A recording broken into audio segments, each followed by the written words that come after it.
mbokk yeeg xarit yi ñoo ngi leen di nuyu di leen sargal bu baax a baax ci li nga xamante ne bi moom mooy 4 avril bi soo leen gisee nag environnement bi donc gis ngeen géej a ngi côté bi waaye tamit patrouille li ñuy wax patrouille mi ngi fii ren nag RTS2 la mu choisir mbokk yi mooy sargal ñi nga xamante ne bi moom mooy waa marine nationale. Alors c'est vrai que dañuy wax toujours dans l'armée on nous tue mais on ne nous déshonore pas ñu ne les forces armées waaye tamit les forces de sécurité mbokk yeeg RTS2 nar ci ànd nag non seulement avec la marine nationale mais tamit ñeneen ñi nga xamante ne bi ñu ngi tourner autour des armées mais aussi de la sécurité de notre pays kon nag du ma def rek lu dul mbokk yi bu nu waxee nag marine c'est vrai géej a ngi ca waaye tamit navire ak ay patrouille nga ca kon nag du ma def rek lu dul mbokk yi daal di dem xool yi rek ndax mën naa gis commandant bi bu ko defee ñu daal di nag góorgóorlu def bateau bi daal suñu plateau tam-tam ak ay chroniqueur am kon nag maa nga ca yoon wa.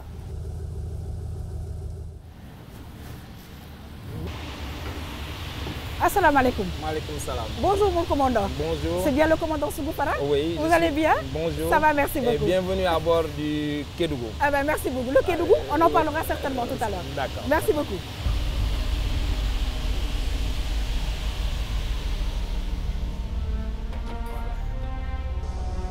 L'avion ne faut pas.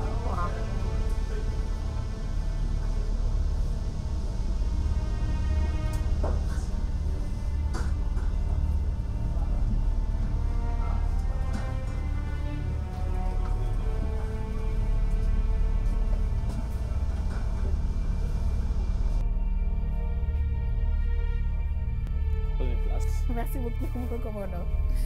Merci beaucoup mon commandant.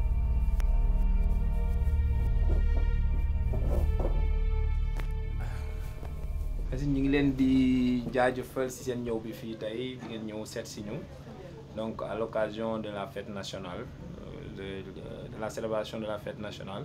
C'est pour nous un honneur de vous accueillir à la télévision nationale. Très très bien.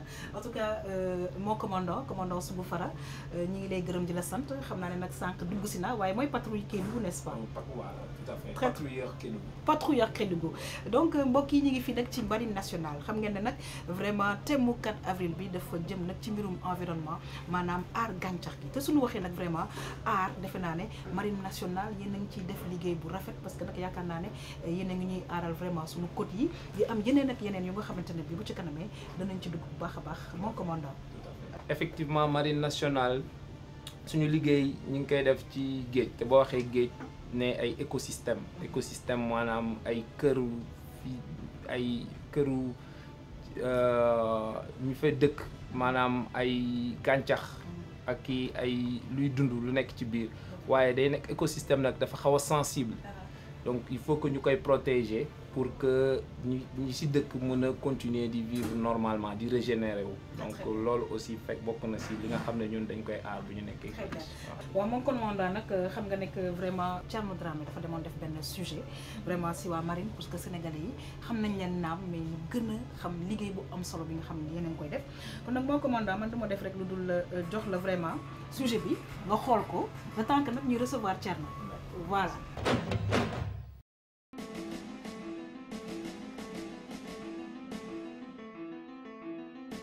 Marine nationale nag boo ko déggee am na ay mission yu am solo ñu ràññee ci ñett benn bi di mission de défense maanaam aar lépp li nga xam ni mooy réew mi Sénégal rawatina ci wàllum géejam ak lépp lu soxal wàllum littoral bi waaye tamit dimbali yeneen yi nga xam ni ñooy formation yi bokk ci l'armée bi yépp ñaareelu mission bi di bi ñuy wax mission de l'action de l'État en mer maanaam yëngu-yëngu yi nga xamante ni mi ngi am ci géeju Sénégal di état bi di ko saytu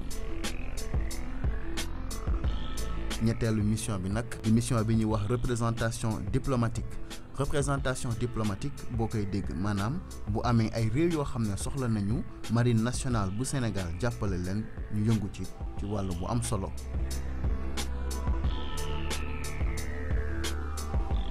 ngir fexe ba mission yooyu nag mu mën ko def ci anam bu gën a rafet am na ay jumtukaay yu am solo yoo xamante ni marine nationale am na ko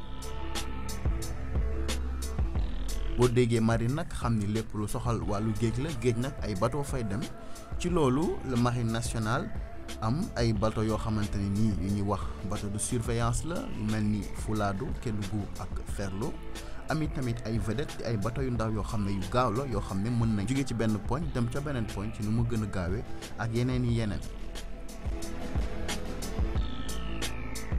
bokk na ci outil li nga xam ne nag ñooy nit yi ndax boo déggee armée dafa am ay nit yoo xamante ni ñoo ci nekk ñooñu nag ñu leen di tàggat ci fi nga xam ne mooy centre d'instruction navale foofu la ñuy tàggatee képp kuy yëngu wàllu marine nationale ci ay domaines yu bëree bëri.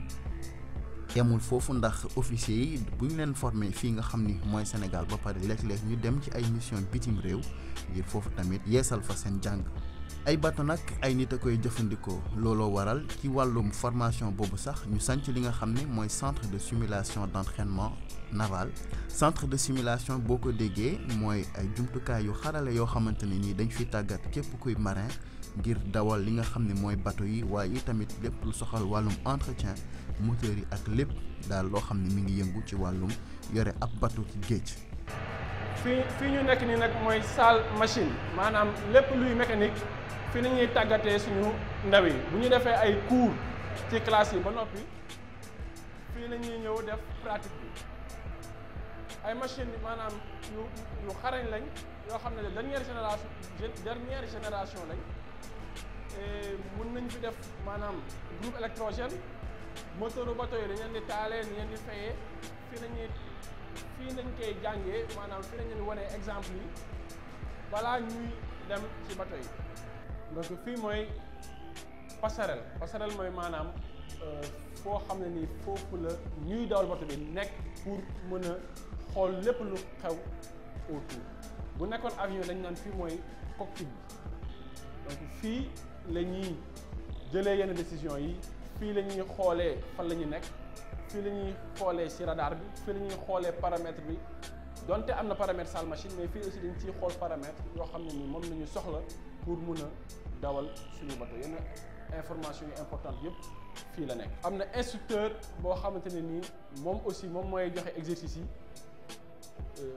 di tàggat élève bi pour xool yan erreur la élève di def te tamit mun na toog ba heure ba ko neex def benn erreur wala benn njumte pour xool élève bi nu muy réagir.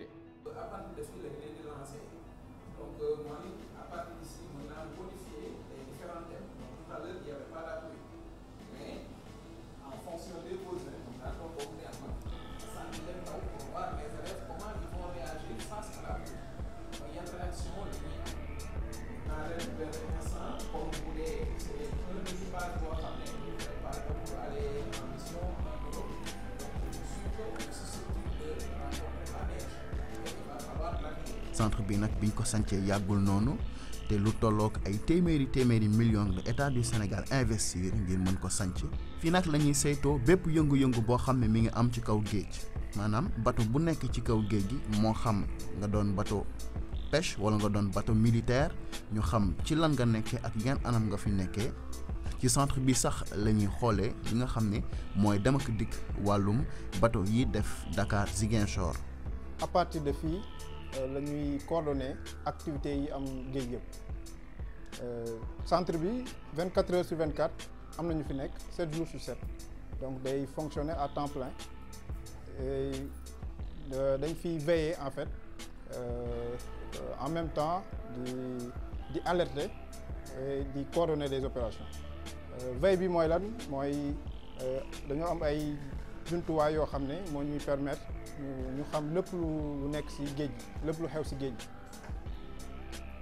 bu ñu amee information yëpp donc ci lañ koy jox nag sunu bateau yi nekk géej pour ñoom ñu mën a def seen mission yi te mission yi ci gën a fës mooy mission service public mooy mission yi nga xam ne dañ koy def au profit de la population parmi ces missions donc ci mission yooyu am na ci li naan secours maritime kon mool yeeg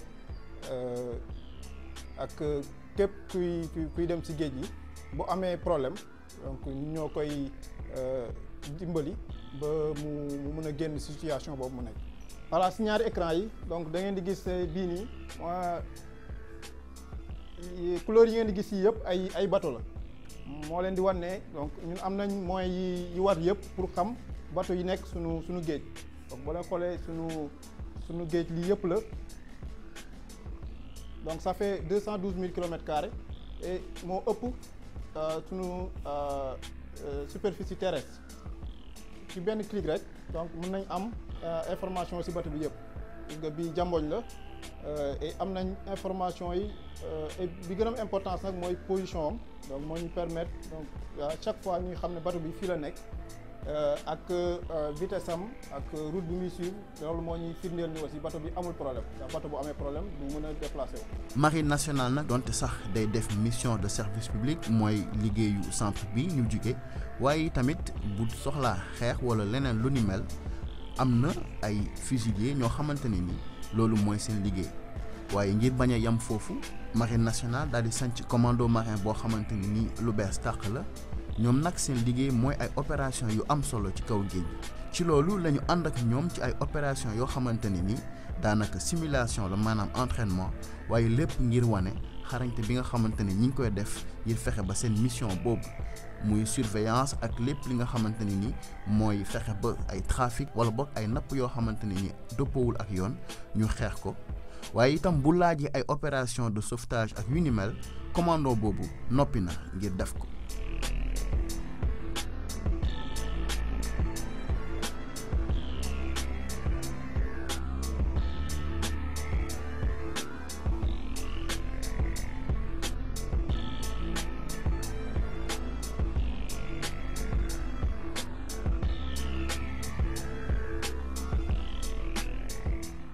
Marine nationale nag boo ko déggee mooy bras armé de l'État maanaam bu xeex amee ci kaw géej ñoom ñooy teew ñu doon ay soldats yoo xamante ne ni lenn taxu leen a jug lu dul aar réew mi aar géeju réew mi waaye itamit fexe ba jàppale képp koo xamante ni yaa ngi ci kaw géej war a jëm Sénégal war fi romb wala boog nga war fi amal ay activités yoo xamante ne ni ci ngay dund.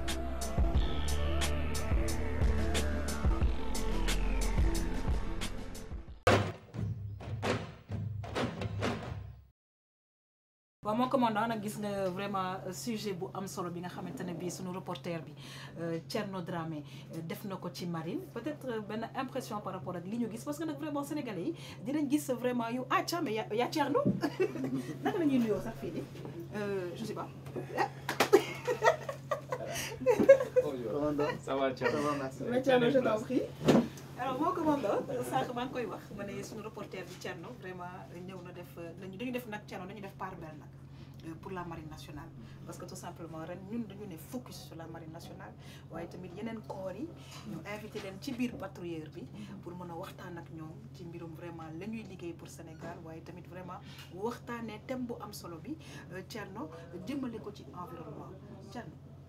waaw gis nga ñun dañu am privilège parce que marine nationale déjà ñu ngi dala ci seen bateau bi xam nga arme moom dafa bëri secret bu leen neexoon ñu ne fii kenn du dugg. fii sax mooy fanati sax patrouille Kédougou. waaw mais fii mooy carré bi carré officier. fii la officier yi di dajaloo bu ñu liggéeyee ba pare bu ñu nekkee géej fii la ñuy añee fii la ñuy defee lépp fii daal mooy suñu lieu de loisir en mer. très très bien waaw officier yi. donc ñu dalal mais yemuñu foofu ndax laata ñuy ñëw fii jot nañu visiter ay installation yoo xam ne marine nationale lu si mel ni centre de simulation mu nekk centre bu am solo boo xam ne état daf ci dugal xaalis bu bëri lépp ngir tàggat képp koo xam ne marin Sénégal la te am nañu yaakaar sax ni wala bokk na ci projet yi daf ko benn école nationale. tout à fait parce que boo xoolee ñun loolu yëpp donc depuis ay années yi passé marine dafa engagé wu si benn projet pour maanaam fagaru parce que il faut que ñu commencer di xool di fagaru di xalaat ak li Sénégal tey ñu ngi naan découverte pétrole presque économie sénégalaise bi yëpp dafa tourné wu ci géej gi donc loolu boo gisee loolu bu amee fu lu baax am rek dina am ay nit yu fa war a mën a nekk war a mën a poser ay problème di defkat yu bon yi il faut que ñu nekk ñun nag dañ ne duñu xaar ba loolu pare ñu doog a commencer di agir dañuy fagaru donc si boobu projet la ñu nekk moo tax ñu commencer déjà commandement bi mettre accent sur formation mooy actuellement on a un centre de simulation ba nga xam ne c'est un centre unique presque en Afrique de l'Ouest ñun rek ñoo ko fi am Afrique de l'Ouest bi yëpp nit yi sax ñu ngi ñuy demander pour ñëw fii ñu mun leen permettre ñu tàggat ñoom seen marin yi yeneen dëkk yi suñu dëkk yi ñu bokkal ay CEDEAO ak yooyu loolu c'est important. beneen bi tamit marine dafa def ay efforts yu bëri le commandement pour ñu mën a parce que géej gi sànq ñu ngi leen koy wax ci reportage bi ñu ne territoire maritime bi mi ngi nekk 212 000 kilomètres carrés au moment où le territoire terrestre maanaam dëkk bi 197 000 à peu près donc moo ëpp. loolu nag mënuñu am nañu ay bateaux nag depuis quelque temps il y a beaucoup de bateaux qu'on est en train d'acquérir yu am ay capacités yu modernes mais mënuñoo nekk fépp mais comme mënuñoo nekk fépp nag war nañu mën a waaye il faut que ñu am ay moyens pour xam fépp ci territoire boobu li fa xew loolu donc moo tax ñu wut ay senseurs centre bi ngeen visité ce matin mooy centre de coordination des opérations kooku centre boobu moo ñuy permettre même bu bateau yi nekkul géej ñu mën a xam li xew ci géej gi waaw donc am nañu moyens yu xarañ yu ñu mën a permettre ñu xam bateau yi li ñuy def vitesse bi ñuy am fi ñuy jëm lu ñu am seen cargaison yi lan la loolu yëpp c'est des efforts que le commandement a fait pour ñu mën a vraiment entrer devancer anticiper la menace qui pourrait venir de Thierno ñu gis nag ne que vraiment li tax RTS de choisir marine da koo xam parce que dañu ne dañuy faral di gis rek sol nañuy weex et cetera waaye tenue yi tamit ci la bokk parce que booy dugg ci bateau bi defe naa tenue yi ñu sol dañ koy sol donc ñu gis nag ne que vraiment ci côté art li nga xamante ne bi mooy am réew marine am na ca wàll bu mag waaye ci biir thème bi nga xamante ne parce que dama gis ne que da ngeen di utiliser huile bu bëri waaye ci huile boobu ngeen di utiliser gis nañ ne yéen environnement bi yéen a nga koy aar bu baax a baax nga ñëw ci huile boobu parce que bu ñu waxee par exemple oto dina utiliser par exemple ay 9 litres wala 4 litres yéen da ngeen di dem ay centaines de litres ci bateau waaye nag loolu après ci aar environnement bi fan ngeen jëm ak boobu huile. waaw xam nga bateau donc ñun dañuy utiliser ay huile ak ay hydrocarbures essence gasoil ak ay tonnes fi mu ne nii bateau bi day jël ay 50 ba 60 tonnes 60 000 litres de carburant nga loolu bëri na il faut que ñu mën a bis bu ñu amoon tey fuite rek day déverser aussi géej gi donc loolu dafa tax bateau bi normes yi ñu ko construire c'est des normes modernes yi nga xam ne dafay respecter les normes environnementales du ñu rejeter dara en mer même moo xam toilettes yeeg cuisine beeg les eaux usées tout ça dañu koy garder ci ay caisse ba ci hydrocarbures yi léegi bu ñu ñëwee ici à quai la ñuy woo ñi nga xam ne ñoom ñoo am capacité récupérer leen pour traiter leen en tout cas ba du mën a créer yàq environnement bi donc pour la première fois dans l'histoire de la marine on a des unités yoo nga xam ne ay bateaux yoo nga xam ne aar environnement dañ ko moom lañ ko dañ ko cee liggéeyaale ñëwale noonu donc ñun duñu bateau yooyu def pollution comme dañu war a lutter nag contre pollution bi il faut que ñu joxe exemple voilà ci lutte boobu noonu am na ay jéego aussi yu ngeen def parce que xam nañ ni Sénégal dëkk la boo xam ne dafa jege géej donc am na ñu ngi wax tout le temps avancement de la mer mais aussi économie maritime yooyu yëpp dafa am wàllu moom solo boo xamante ni marine mi ngi koy def ci wàllu environnement. Voilà, tout à fait. Donc, wàllu environnement, il y a déjà la prévention et la lutte contre en cas de catastrophe. Donc, ñun partie prévention boobu maanaam suñu liggéey bi li ñuy liggéey tous les jours bu ñu demee géej mooy xam nga marine nationale balaa sax muy nekk marine nationale ñu ko doon woowe armée de mer. pour wane ne ñun ay militaires lañ ay soldats lañ dañuy guerre comme ñi fantassins yi di guerre mais dañoo dem ba yokkal ñu ay mission jëlee mission boobu jox ñu ay mission de service public. dans les missions de service public là am na aar environnement am na mission de défense économique donc moo tax bu ñu génnee bu ñu demee amee mission lépp la ñuy defandoo en même temps donc aar environnement bi mi ngi commencer ci contrôler par exemple ñi nga xam ne ñooy exploiter suñu géej maanaam pêcheurs yi ki yooyu pêcheurs industriels yi am na si ñoo nga xam ne dañ daan utiliser ay moyens yoo nga xam ne day yàq environnement bi ay explosifs nga xam ne moo gën a yomb pour pêcher bu ñu sànnee explosif bi fenn bu exploser rek lépp lay rey ñu ramasser jën yi liñ ci bëgg sànni yi ci des donc ñun dañuy contrôler ne ñi nga xam ne am nañu dañu am autorisation di exploiter suñu ressources yi du ñu def loolu engin de pêche yi am na engin yoo nga xam ne baaxuñ dañuy engin yi maa yi nekk ci biir duñu bàyyi dara mu jàll donc lépp la ñuy capturer donc ñun aussi bu ñu demee géej loolu dañ koy contrôler ndax maillage bi conforme na su conformul duñ ko nangu donc yooyu yëpp pour aar écosystème marin yi donc loolu dan si prévention bi la bokk donc maintenant ci côté prévention bi am na côté bu pollution amee comment gérer les cas boobaa ñun on a déjà acquis beneen bateau bu gën a ngand bi Kédougou bu ñu wooyee Fuladu bu am ay moyens de prévention ay barrage la am maanaam day ñëw wërale nappe bi bu ñu amoon fii hydrocarbure bu sotteeku mu wërale ko donc barrage qui fait des centaines de mètres pour en attendant que ñu pomper hydrocarbure yi génne ko comme ça duñu gis ne carburant bi dina ñëw ci plage yi yàq plage yi dañ koy tënk daal dañ koy tënk ci benn kii am nañu moyen tamit sotti si ay produits chimiques pour disperser boobu pollution bi xam nga yooyu yëpp maintenant au-delà de ça xam nga y a les normes aussi internationales qui font que bu pollution amee ñun on a les moyens d'aller prélever avoir des preuves prendre des preuves ne bateau bi fi jaaroon comme ni maa doon wax naan mun nañ fi bañ a nekk bi muy polluer mais xam nañ ne xam nañ li fa xew mooy suñu centre bi donc suñu centre bi mën nañ ne bërki dem ci heure bi bateau bi moo nekkoon fii ñu xool dem jël analyser maanaam pollution bi ñu fekk foofu hydrocarbure bi bu mu sotti foofu envoyé ko au niveau des organisations internationales ñoom ñu ñëw aussi confronté ak moom bateau carburant bi muy utiliser pour mën a xam ne moom la wala du moom. en tout cas mon commandant Thierno ñu gis nag ne que vraiment liggéey bi takku na liggéey bi surtout nag thème bi ñoom dañu ci doon xuus boobu ba léegi. muy daal aar bu baax a baax li nga xamante ne bi moom mooy environnement bi Thierno nag yaa fi teewoon ñu xuus nag vraiment ci sunu marins yi di fàttali mbokk yi nag ne que vraiment émission tam-tam la spéciale ci RTS 2 ñu ànd ci ak waa marine nationale waaye tamit ak yeneen corps yi nga xamante ne bi bu ci kanam mais damay ànd ak rek mon commandant parce que nag ñi ngi ci carré bi waaye am na yeneen parties yu nga xamante ne bi danañ ko visiter bu ci kanam. On y va alors mon commandant. Très bien alors Thierno je pense qu'on va te laisser ba noppi nag. prendre un café parce que bateau yi am na lépp. Il y en aura à la passerelle. Merci.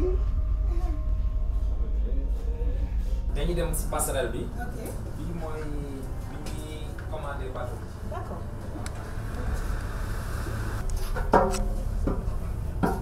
Voilà fii nag fii la ñuy commandé bateau bi. Très très bien. Donc c'est la partie presque la plus névralgique où toutes les décisions se prennent. D'accord donc fii daal dañuy daal naviguer. Voilà fii la ñuy naviguer maintenant ñu ngi nii di waaj a préparer pour quitter dem géej donc dañuy appareil léegi. léegi appareil yi mooy lan sax. appareil ni ñu ko mën a wax mooy maanaam dañuy quitter quai bi. Très bien. larguer sunu amarre yi. maanaam corde yi nga xam ne ñooy attaché bateau bi ci quai bi. après nag pour mën a dem géej. Très très bien voilà et loolu nag defe naa ne lépp fii lay xewee. fii lay xewee donc est-ce que largué nañ parce que man gisuma. non largué guñu. léegi ne nii ñëpp ñu ngi seen poste maanaam boo xoolee ci kanam plage avant ñu ngi au poste de manœuvre à l'arrière. D'accord. donc man il faut que ma tijji buntu bi génn xool vent bi xool nu ñu kiyee Très bien. mun leen wax ban la ñuy largué parce que bateau boo xoolee ci ndox la nekk donc vent bi da si jouer courant bi di jouer donc loolu lay xool ba pare mun a xam yan moteur lay def ak yan allure pour mun a génn rapidement kon mën nañ ànd. waaw peut-être dañuy xaar tuuti moteur yi tàng. Ok. ñu mën a commencer mën leen commencer charger parce que xam nga moteuru bateau ni ma leen ko waxee moteur yu ngand la donc pour mu tàng bañ koy taal bàyyi ko mu ralentir pendant 10 minutes. D'accord. bañ ko balaa ñu mën a charger. parce que ay force bi muy débloqué moo bëri. Très très bien donc il faut ñu bàyyi. kon nag xaritu RTS 2 gis ngeen nag ñi ngi fii ci patrouilleur bu ñu tuddee Kédougou ñoo ngi ci passerelle bi nag li ñu naan lii lépp fii lay xewee mbokk yi dégg ngeen explication bu mu def defe naa ne dañuy xaar moteur yi tàng bu tàngee ba noppi nag ñu daal di nag xool vraiment fan la ñu jëm ak ñi nga xamante ne bi ñooy waa marine nationale di fàttali nag ne que 4 avril la spécial fii ak suñu xaritu marin yi. Oui mon commandant. Voilà donc ñu ngi préparé bu avant ñuy mën a dem.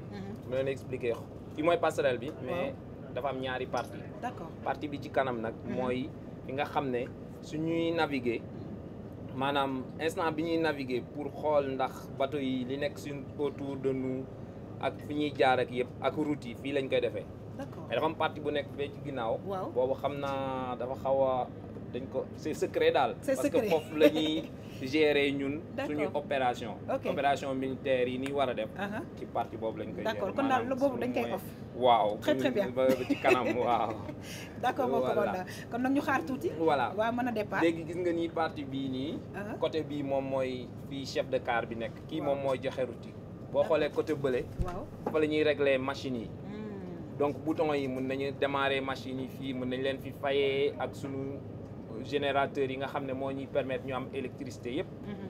bi daal mooy tableau de contrôle bi nga xam ne mooy technique bi moo nekk à droite. très très bien. léegi au milieu Mhm. y a le barreur. Mhm. xam naa ne tout à l'heure su may appareil di ngeen xam lan mooy fonction beeg yooyu ak D'accord. man fu ma war a nekk. très très bien. donc xam naa ne am na chaise bi mooy chaise commandant bi boo Waaw. bëggee mën nga faa toog bu may Ah, appareil parce que ëpp na. man bu may appareil du ma toog. d'accord. damay taxaw pour mun a gis li xew lépp ci passerelle bi ak ci biti Très, pour très mun a xool yan ordre laay très joxe. bien kon nag li ñu naan à vos ordres xaw ma en tout cas daal ñun ñi ngi xaar mon commandant topp leen rek mbokk yi ak waa marine nationale ci 4 avril ak RTS 2 mon commandant ñun ñi ngi sa ginnaaw.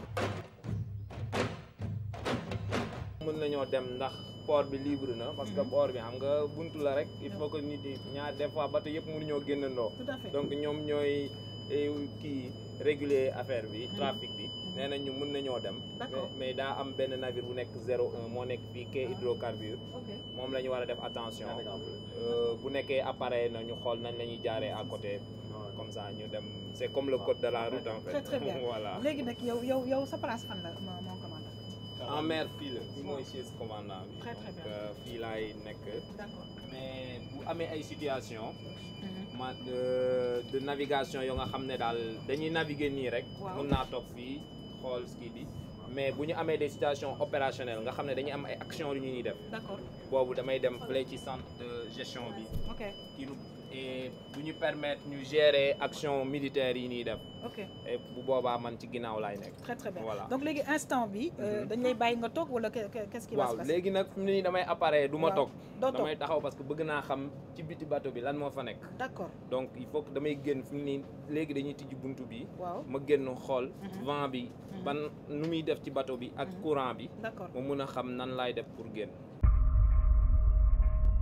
Plage avant, larguez la pointe. Plage arrière, larguez la garde et le traversier. Plage avant, larguez la garde. ñu ngi largué.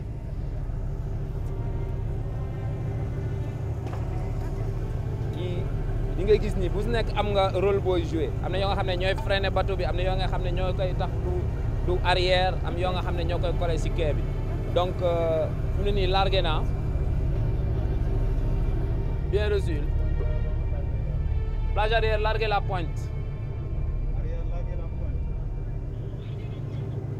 pointe bi mooy bii ne moom la ñuy largué bu ko largué ngeen gis bateau bi mi ngi commencé génn tuuti parce que gis naa ne vent bi da koy pousse tuuti nii mais vent bi foorul donc damay utiliser après moteur yi pour mën a décoller carrément quai bi voilà.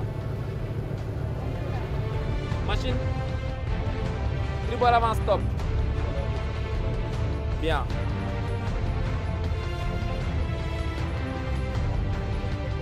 Bien. Bâbord arrière stop.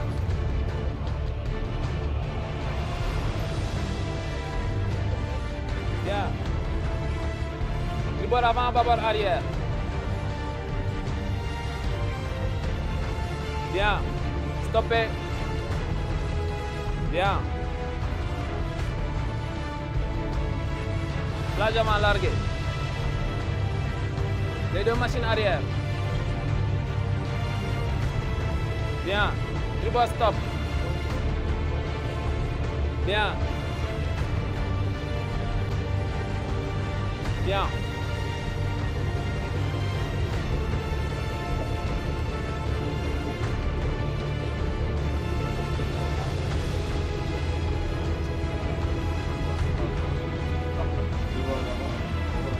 Bien.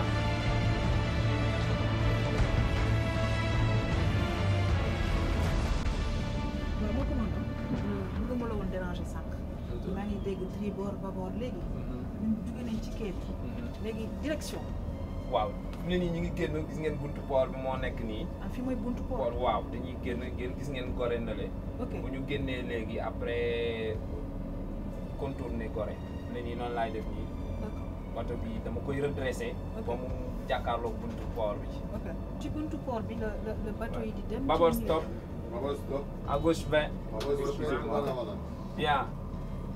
Tout à gauche. Tout à gauche.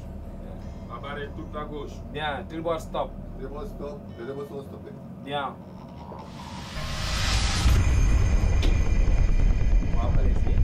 Ah non, c'était juste pour savoir parce que je veux dire ñun ñi nga xamante ni dañuy dégg marine xamul woon nag déjà port bi dafa am porte bi. waaw port am na porte bi gis ngeen feu bu verte bële ak feu bu rouge bi. ñoom ñooy indiqué port bi. donc guddi booy dugg foofu ngay jaar. ok moo tax sànq bi ñuy génn. ñu woo vigie laaj leen ndax port bi buntu bi libre na pour ñu mën a dem vigie ne ñu amul problème gis ngeen bateau bële moo war a génn mais comme génnagul. man léegi damay gaaw ma dem. très très bien et tout est contrôlé à partir d'ici. voilà la vigie du port capitainerie. ngeen gis am na benn bu ñuy génn dinañ gis benn immeuble bu nekk foofu. ñoom foofu la ñu nekk am seen i radar ak yëpp mën a gis. tribord avant. Tribord avant. Tribord avant pour vous stopper. Bien. Comment est la barre? La barre est tout à gauche. 20 seulement à la barre. 20 seulement à la barre. Babord avant. La barre est 20 à gauche. Bien. Les deux avant. Bien. 10 seulement à la barre. 10 seulement à la barre. La barre est 10 à gauche. Bien. Bien. 0 à la barre. 0 à la barre. La barre est à 0. Bien. Gouvernez comme ça. Comme ça au 101. Bien, gouvernez au 100. Gouvernez au 100. En route au 100. Bien. Dites-le. Indiquez-lui le. Il va aux hydrocarbures. En route au 100. Bien.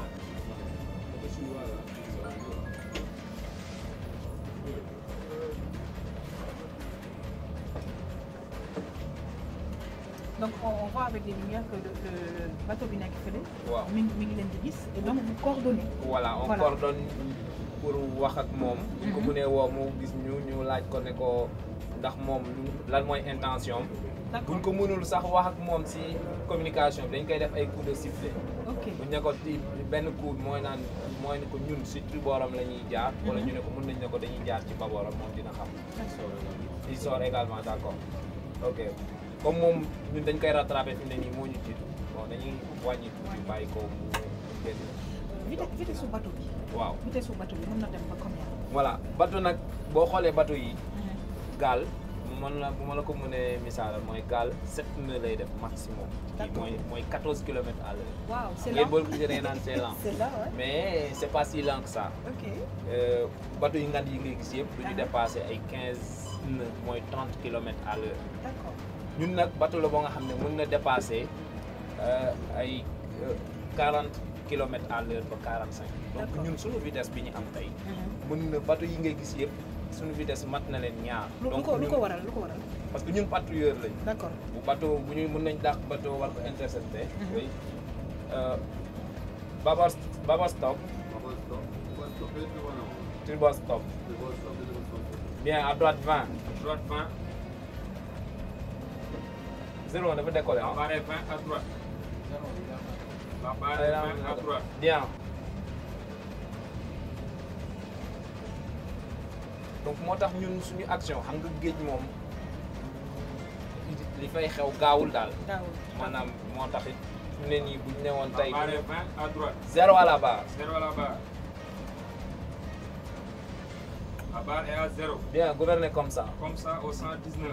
bien gouvernez au 100. Gouvernez au 100. bu ñu demoon tey fi mu ne nii suñu centre bi ñu gis ñu détecté ay navires yu nekk vers ay au sud.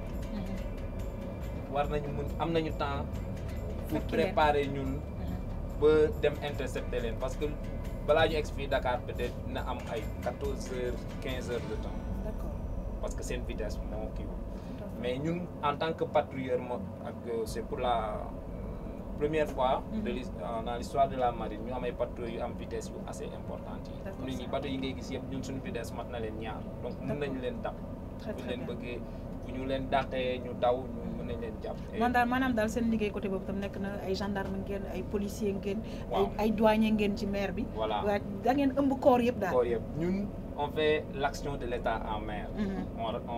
Tout le monde rappelle que la Marine nationale, c'est le bras armé de l'État en mer. Donc, nous sommes la seule agence actuellement de l'État qui a des compétences en haute mer. Amul kenen ku mëna am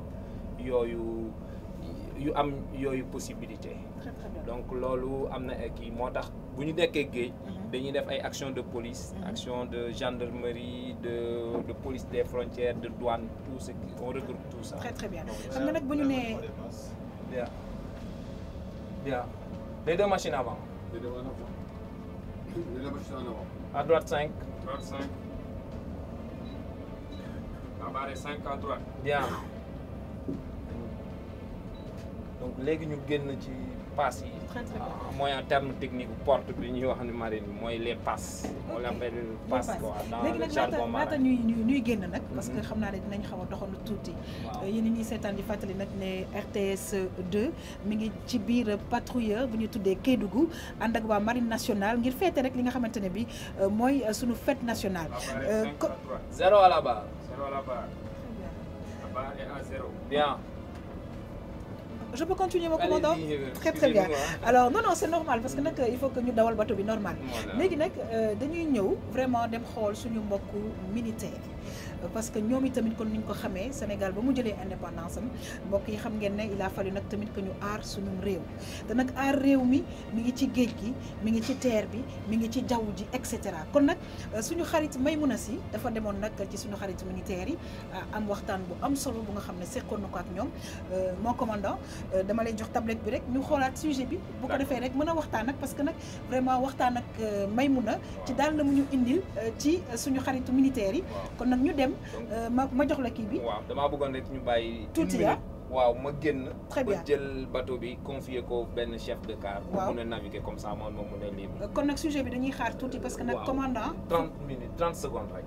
30 secondes kon ñu ñëw ci sujet bi. avec les militaires ñu dellu siwaat ak le commandant Sougou Fara merci beaucoup. Merci.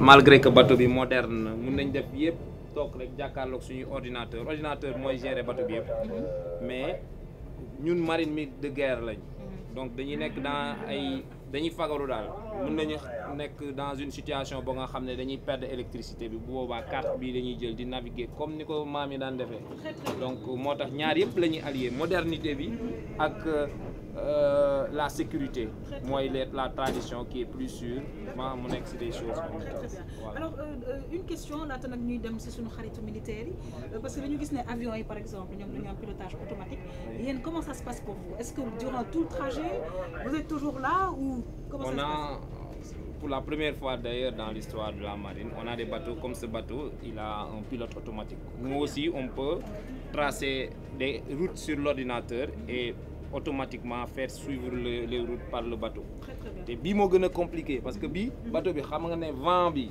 vague yi yooyu yëpp dañuy agir ci bateau bi mais pilote bi day corriger toujours donc c'est plus compliqué que le pilotage automatique des avions. Très très bien. Mais ñun suñu doctrine permettre ñuy def ay ñuy utiliser pilote automatique comme ay militaires lañ. Il faut que nit nekk fi voilà. Absolument. Alors mon commandant dañuy ñëw ci sujet armée bi bu ko defee nga seetaan ko toujours ci émission Tam Tam.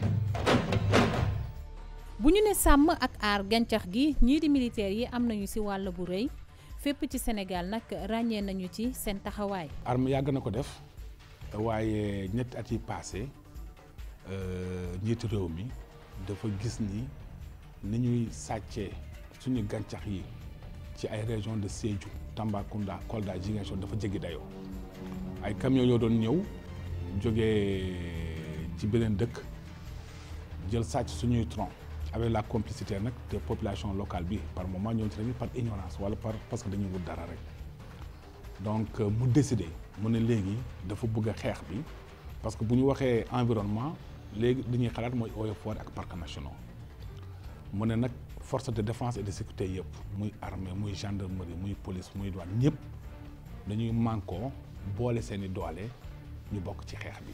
bokk na ci jéego yi gën a am solo yi militaires yi def nag di jëmbat garab ci gox yu ci mel ni Sédhiou Kolda ak Ziguinchor.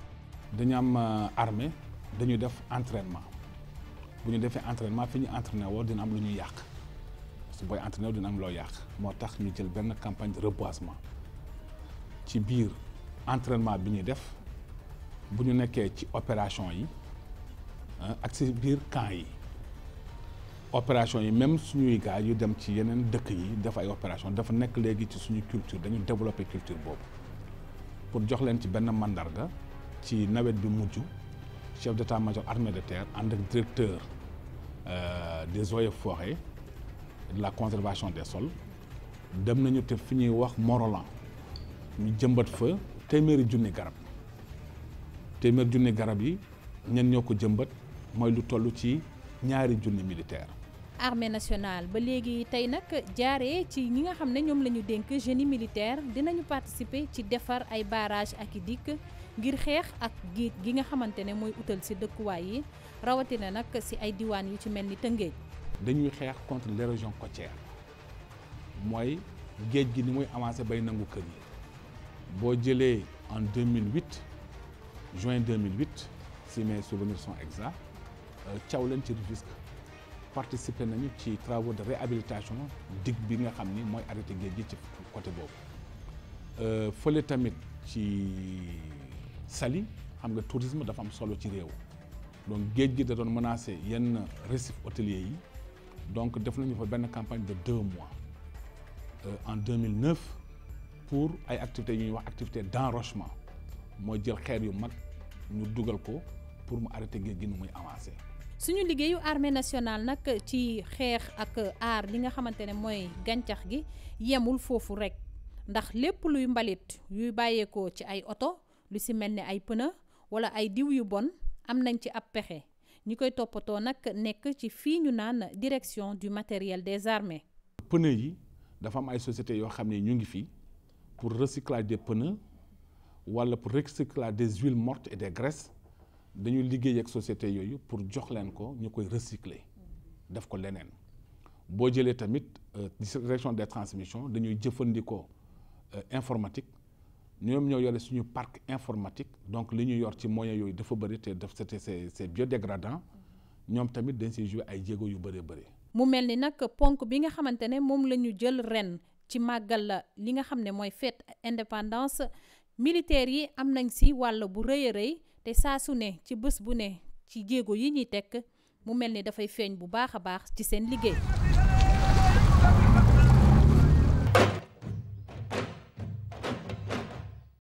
waaw mon commandant gis nga sujet bi nga xamante ne bi Maïmouna Sy defal nañu ko ci waa armée bi nga xamante ne bi comme maa ngi koy wax sànq yéen ci biir armée bi ngeen nekk ñoom itamit côté environnement di thème bi ñu daal di ci def ay jéego yu am solo waaye nag mbokk yi may kontaan nag tey lan laay wax sax moo lan la. mon général waaw xam nga seen gars bi général Cheikh Gueye la. dëgg la kon mon général la ñuy wax. très bien Maïmouna Sy je te présente mon commandant Sougou Fara.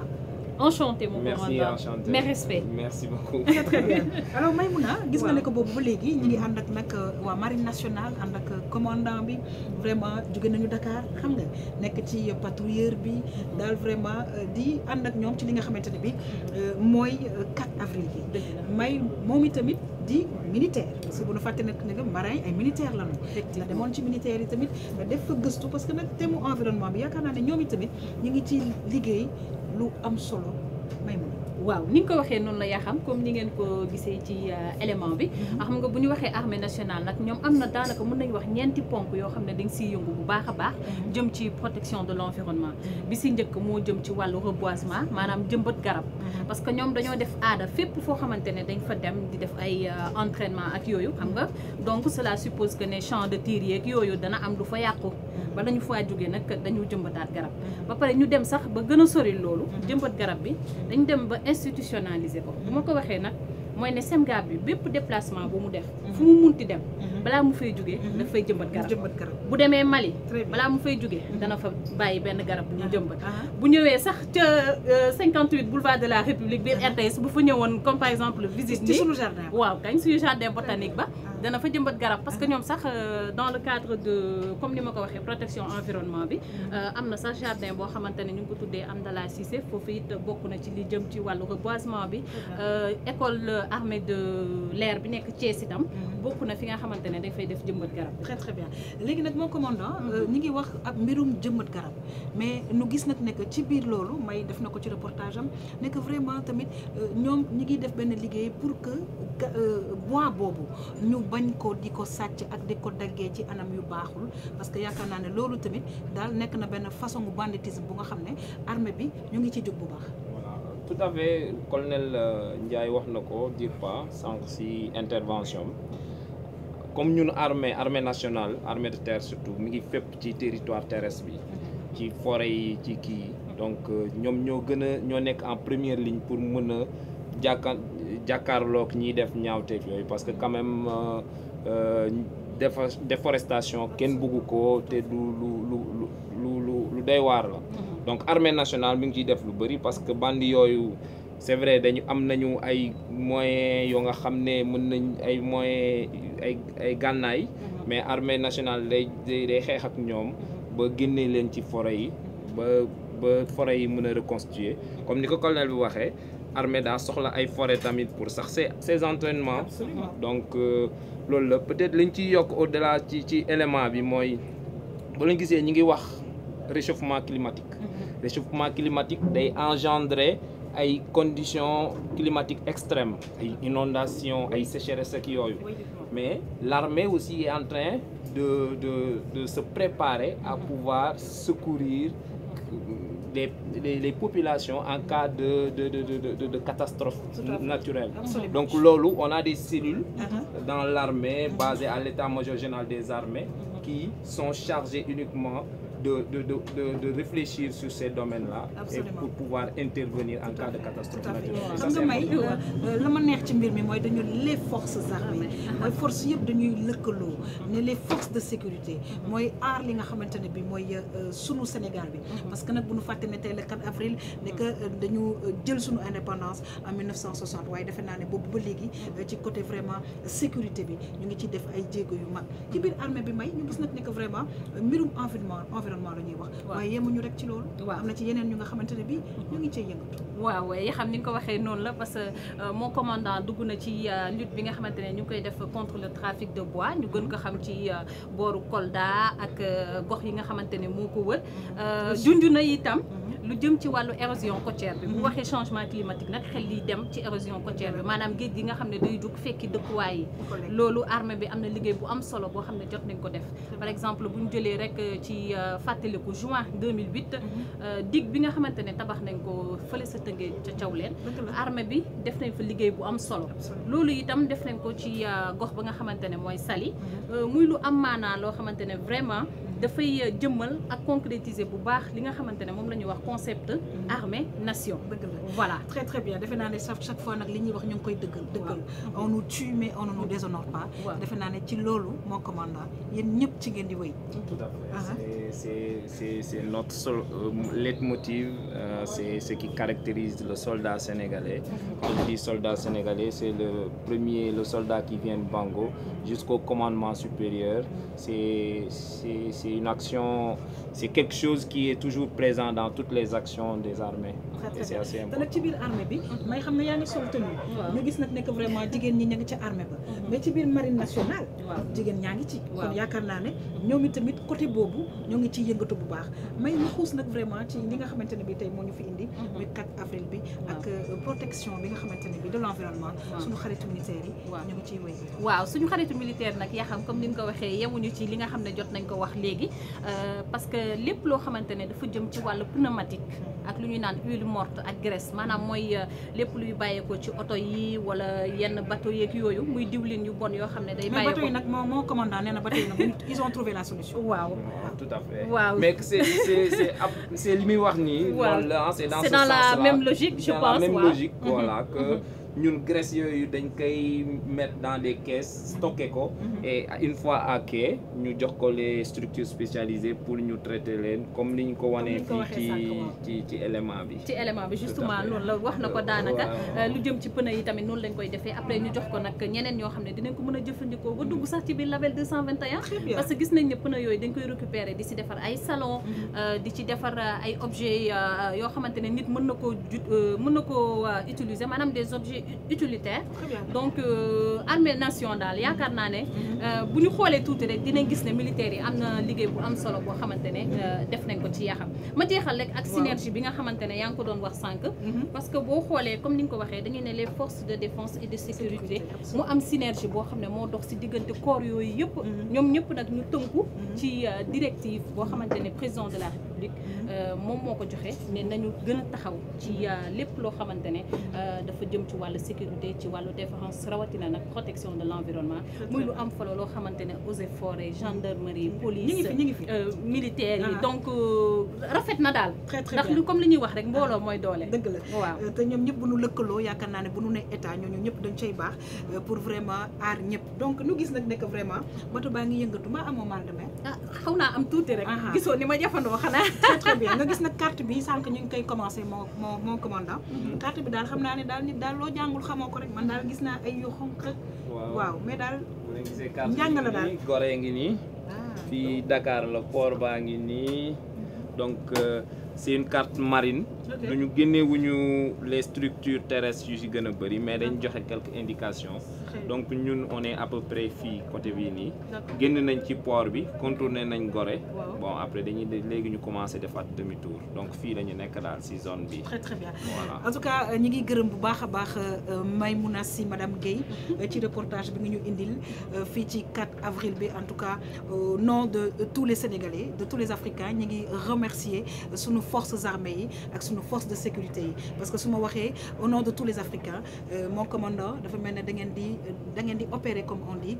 un peu partout ci biir Afrique di jàppale tamit africains yi donc au-delà de nos frontières en tout cas c'est un plaisir nekk fii ci patrouilleur bi ñu duppee Kédougou ànd ci nag ak l'équipe de Tam Tam en tout cas May ça a été un plaisir tey du ñu nuyoo loxo dañuy def nii rek salut dañuy def tóoj parce que c'est ça commandant foog ñu toojal ko très bien alors May on te remercie merci beaucoup Yakham kon à bientôt Inch'Allah le plaisir est partagé peut-être on souhaite juste une très bonne fête à toute la nation rawatina militaire yi nga xamante ne ñoom ñoo ma jox tenue bi muy waa DIRPA très bien donc ñu remercier bu baax le colonel Abdou Ndiaye ak ñeneen ñi nga xam ne ñoo nekk ci équipe audiovisuelle très bien kon ma bàyyi la nga jaar côté bi waaw léegi su ko defee merci beaucoup May de rien c'est moi mbokk yeeg xarit yi ma continuer nag ak vraiment commandant Sougou Fara parce que nag bateau bi yemul fii rek ci passerelle bi bateau bi yemul nag ci carré bi ñu nekkoon sànq am na yeneen partie yu nga xamante ne bi danañ fa dem gis fa nag sunu ay chroniqueurs gisaat ñeneen corps mën a waxtaan ak ñoom fan la ñuy dem fu mu nekk nii bon on va aller à la passerelle supérieure ok voilà pour rejoindre ñi nekk foofu très bien alors on y va ça part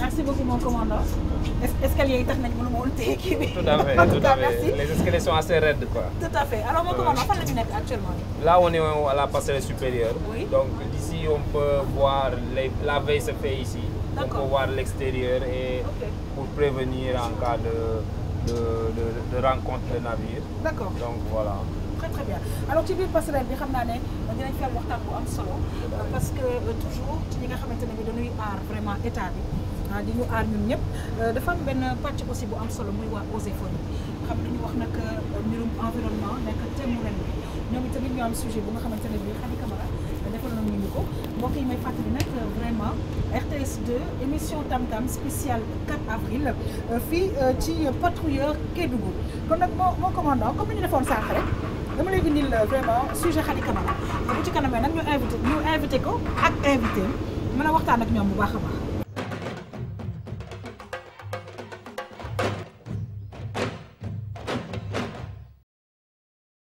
fii mooy direction des eaux et forêts bokk ci ministère de l'environnement et du développement durable ñii ñooy ñi nga xam ne ñooy sàmm àll yi di sàmm suuf si ak wàllu rëbb mala àll yi ci Sénégal. direction des eaux et forêts mën naa wax ni direction bu yàgg la d'abord depuis époque coloniale le mos a am boo seetee temps wu Afrique de l'Ouest temps yu pays yëpp nekkee benn colonie française direction des eaux et forêts bi yoroon Afrique de l'Ouest mu ngi basé à Saint-Louis donc du direction bu bees bu yàgg la ci suñu réew ak ci réew yu ñu wër. lu ñu naan aussi aménagement forestier mooy àll bi forêt yi di ci liggéey ak population yi ndax ñi ci jëlee njëriñ ak koom-koom. seen liggéey itam bokk na ci aar gàncax gi jëmbat garab ak sàmm yenn mala yi. suñu liggéey nag dafa tënku ci ay pàcc bu njëkk bi affaire reboisement mooy jëmbatu garab déjà direction des eaux et forêts moom mooy def pépinière yi duñu encadrer population aussi di leen jàppale ci nu ñuy defee ay pépinière reboisement bi bu jotee aussi mooy jëmbatu garab gi tamit eaux et forêts di ci yëngu eaux et forêts aussi day yëngu ci wàllu xeexum daay mooy feu de brousse yi eaux et forêts day saytu animaux yi mooy mala yi. direction des eaux et forêts bari nañu ay partenaires ci Sénégal bokk na ci police douane gendarmerie ak armée nationale ñii nag ci ñaari fànn lañu leen di dimbalee yeete bi ak dawal yoon ci wàllu gàncax gi.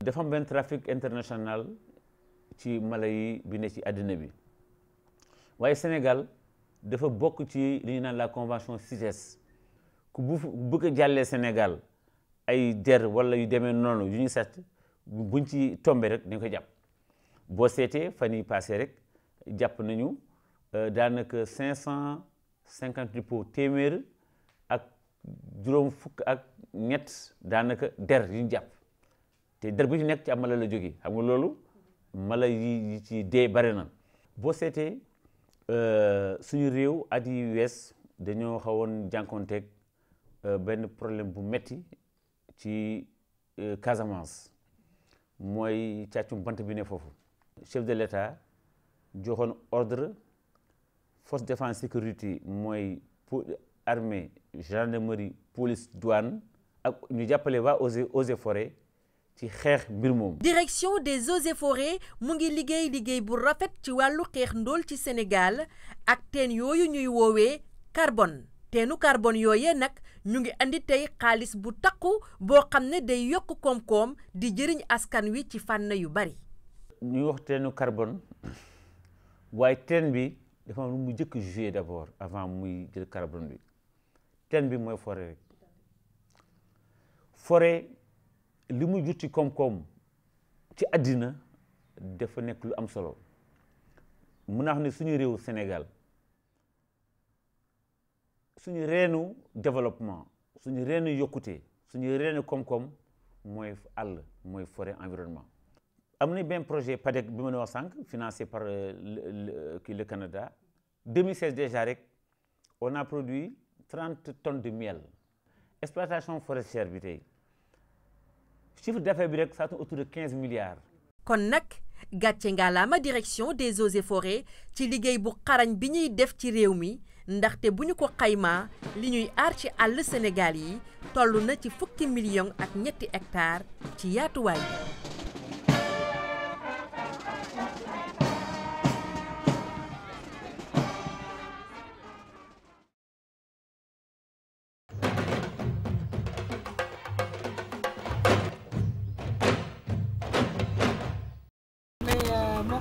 gis nga sujet bi Khady Camara def jëmale ko ci mbirum eaux et forêts ñu gis nag ne que vraiment moom tamit nekk nañ pàcc bu nga xamante ne bi toujours rek maa ngi koy wax les forces armées les forces de sécurité ñoo ngi ñuy aar waaye nag di aar ñu nga xamante ne bi tamit bokk nañu ci àddina bi muy mala yi mu nekk tamit lu am importance. Tout à fait. Les eaux et forêts sont une partie des forces de défense et de sécurité, une composante très importante qui joue un rôle très important dans l'économie, comme l'a rappelé le colonel Fall. Très très bien. Maintenant, au-delà de ça, dans le...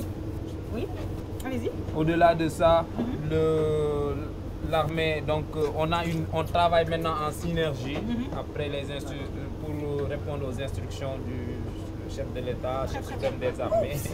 Voilà. Ça bouge, hein? Ça bouge un peu. Oula. Très bien. Voilà. Alors mon commandant, comme ni ñu ko defee rek yaakaar naa ne tey ci patrouilleur bi daal indi nañ daal vraiment ay corps yu nga xamante ne bokk nañ ci armée ak force de sécurité yi tout simplement pour ensemble avec les Sénégalais ñu fête li nga xamante ne bi moom mooy 4 avril bi léegi nag ñu ànd ak soxna Khady Camara muy toppatoo mbirum environnement waaye nag soxna Khady balaa ngay def nii parce que ñoom nag xam nañ ñu ñuy nuyoo ñu bàyyi nag vraiment sa invité bi nga présenté ko d'ailleurs. Oui, maa ngi lay nuyu yaa xam. Très bien. di nuyu si ñi ñuy seetaan ñëpp. Mon colonel Fall Mamadou Fall. Très bien. moom mooy chef division foresterie ak production. aménagement ak production. bu direction des eaux et forêts. Très très bien. donc tey moom mooy nekk suñu invité.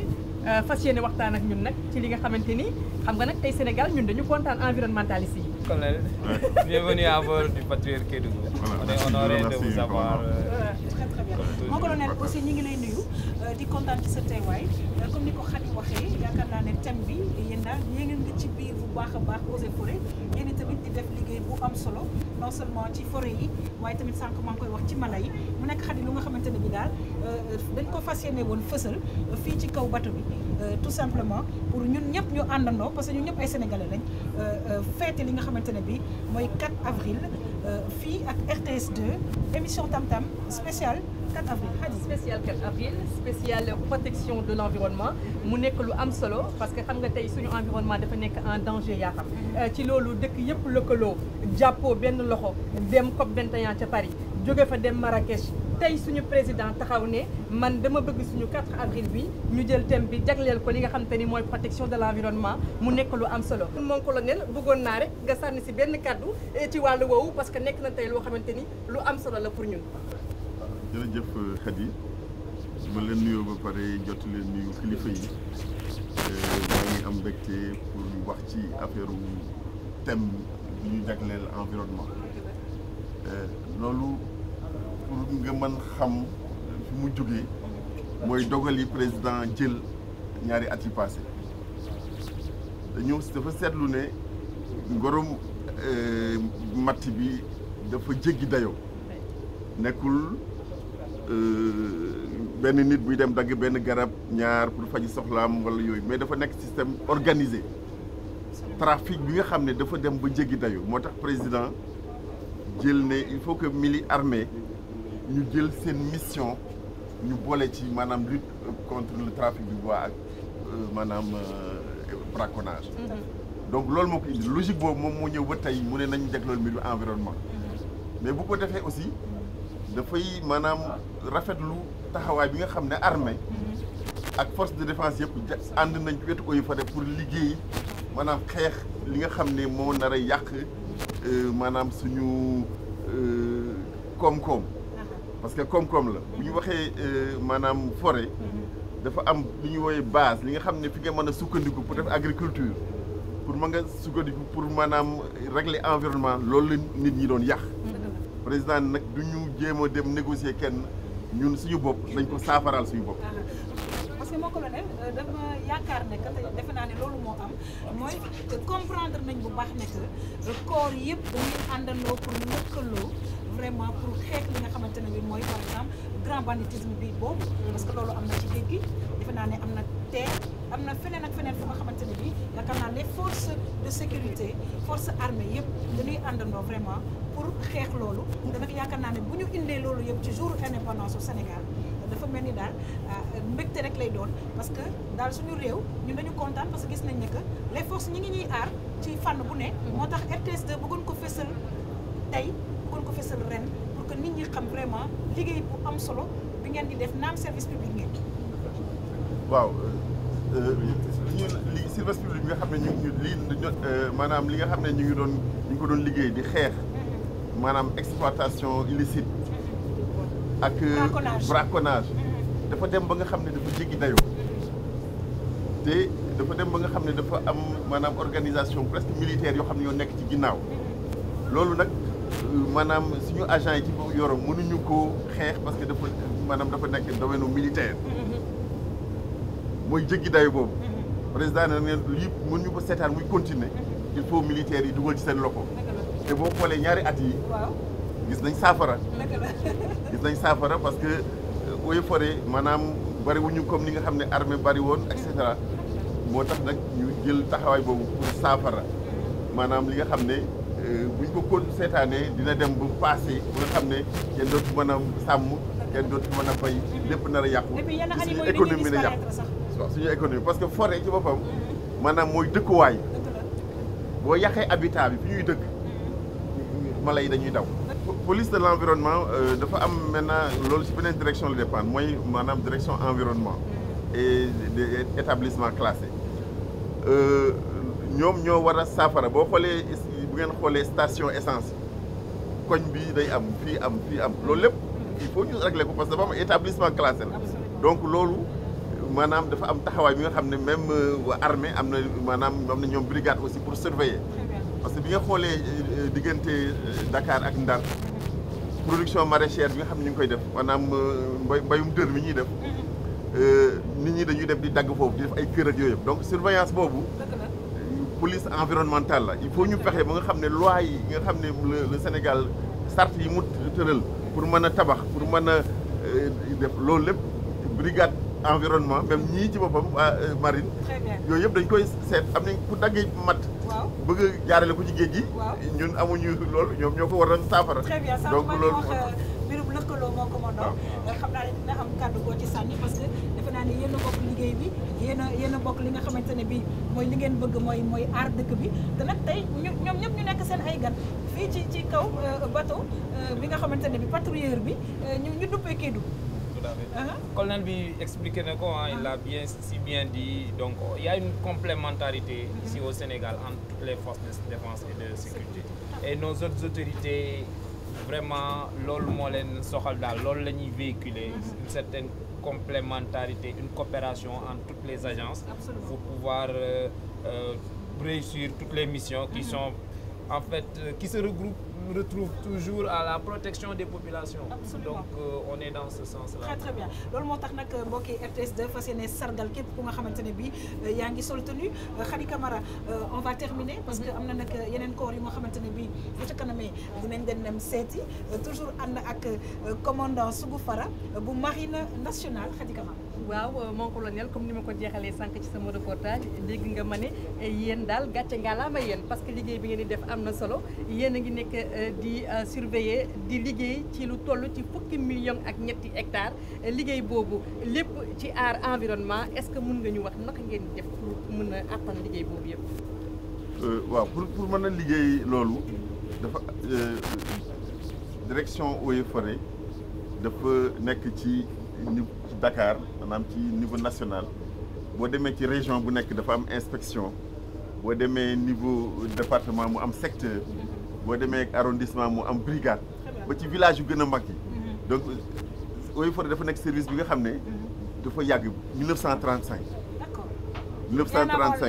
bien avant l'indépendance la fi nekkoon ñu nekk benn service bi nga xam ne dafa nekk foofu am nag ay ingénieur ak ay niveau ingénieur des travaux agent technique ba garde forestier donc ñooñu la dem ba ci suuf donc organisation ba ñu la ñu def mais bi ñu demee ba ci biir nguur gi jël dogal ne damay transférer compétence maanaam gox-goxaan yi ci biir dañu leen jox kattan ñoo si ñoom ñu am compétence de gestion di liggéey ak ñun donc démarche participative approche participative bi nga ni mbir mi nekkul affaire nguur gi rek mais ñëpp ci bokk loolu na la maanaam ci loolu lañ sukkandiku approche participative bi nga xam ne ñëpp association yi groupement de femmes yi ñëpp dañ ciy dugal seen loxo parce que mbir mi mbiru aménagement ñëpp Khady Camara vraiment mbiru réew mi la te yaakaar naa ne yéen yi nga xam ne yéen a ngi sol tamit liggéey bi nga xamante ne bi yéen a ngi koy def ñu ni tamit comme suñu baat yi dafay dem fu gën a sori ñu ni tamit ñu ngi ñaax population bi ñu jàpp ci parce que bu ñu waxee environnement bi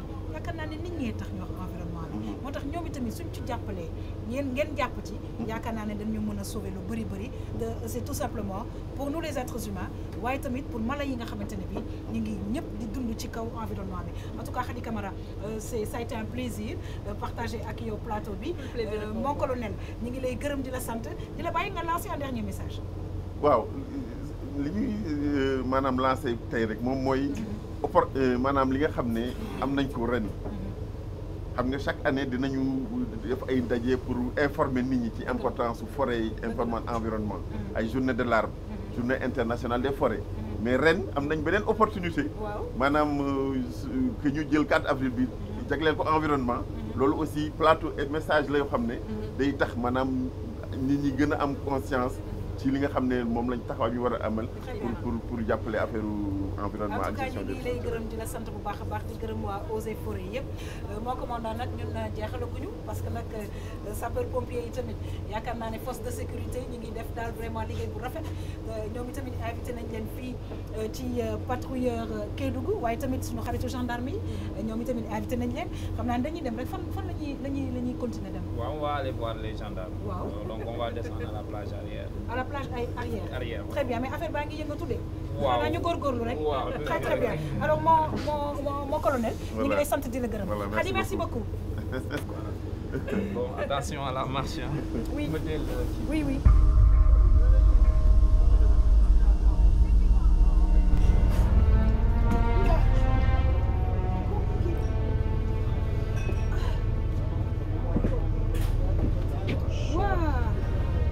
Alors mon commandant. Oui. Mon commandant fii yéeg fii métti na waaw un peu. fii mooy ban côté. Bii mooy plage avant donc le bateau à l'avant il y a une plage à l'arrière et au milieu c'est là où on a nos installations. Très donc bien. si ça c'est la partie avant. Très bien. waaw léegi nag damay jëlaat sama tablette bi parce que am nañu aussi yeneen invité. Voilà alors mon commandant. fi ñu nekk nii nag dafa mel ni comme ay affaire de militaire la affaire bi ñu bâche fii moom lan. waaw bii canot la nag. waaw xam nga comme on est c'est un bateau militaire. dañoo am ay armes yoo nga xam ne daal bu demee ba war a jël ay jëfandikoo ni defkat ñaatee fi yooyu la ñuy utiliser. benn la si ñoom waaw.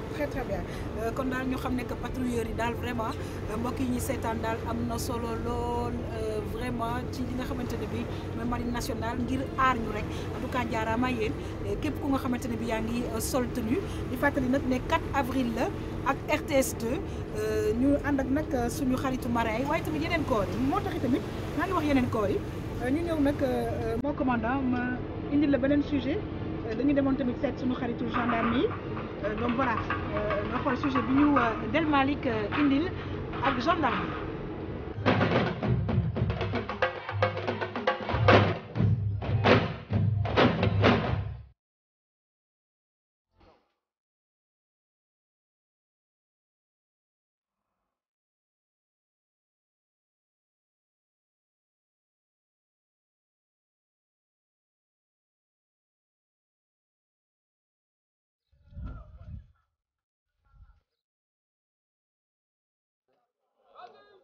Ça va?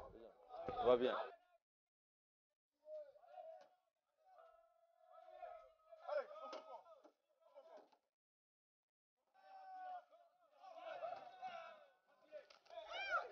actuellement nii li nga xamante ni moom la ñuy def dañu la nekkoon ci benn exercice bi mooy dañuy joxe benn situation benn thème boo nga xamante ni mën nañ leen wax ni am na ay manifestation yu xew ci dëkk bi nit ñi lii la ñuy revendiquer mais état bi nee na par exemple marche bi ñu laaj pour def ko état mayu leen ko ñu def mayu leen droit ñu def ko parce que dafa am ay danger ay risques yoo nga xamante ni bu ñu ko defee mën na andi ay troubles à l'ordre bu ñu leen waxee lu mel noonu dañ leen nag yéen la gendarmerie yónni tey pour que ngeen fexe ba marche boobu du am wala ngeen encadrer marche. Le thème de cette année, le rôle des forces de sécurité, de forces de défense et de sécurité dans la protection de l'environnement n'est plus aujourd'hui quelque chose qu'il faut démontrer. Tout le monde sait que la préservation du milieu naturel reste quelque chose d'important, reste quelque chose en fait d'indispensable. Pas seulement pour nous qui sommes là aujourd'hui, pour notre génération, mais pour les générations futures. Et nous avons eu 2 conférences ces 2 années précédentes qui viennent confirmer la pertinence de ce thème. Nous avons la COP21 qui a été organisée à Paris. Nous avons, avec des décisions phares, nous avons également la COP22 au Maroc qui est venue renforcer un peu les décisions qui ont été prises et même sortir un peu à sortir des voies pour la mise en œuvre des décisions qui ont été prises au niveau de la COP21. Et aujourd'hui, au niveau du Sénégal, ce n'est plus l'apanage seulement des forces de sécurité. C'est tout le monde qui doit s'investir dans la protection de l'environnement, tout le monde. Parce que le milieu naturel, il faut le préserver pour permettre aux générations futures d'en bénéficier au même titre que nous. Et la gendarmerie n'est pas en reste dans cette affaire. La gendarmerie n'est pas en reste et le commandement l'a compris. Le commandement s'investit tous les jours, s'investit pour quand même rendre effectif cet aspect-là.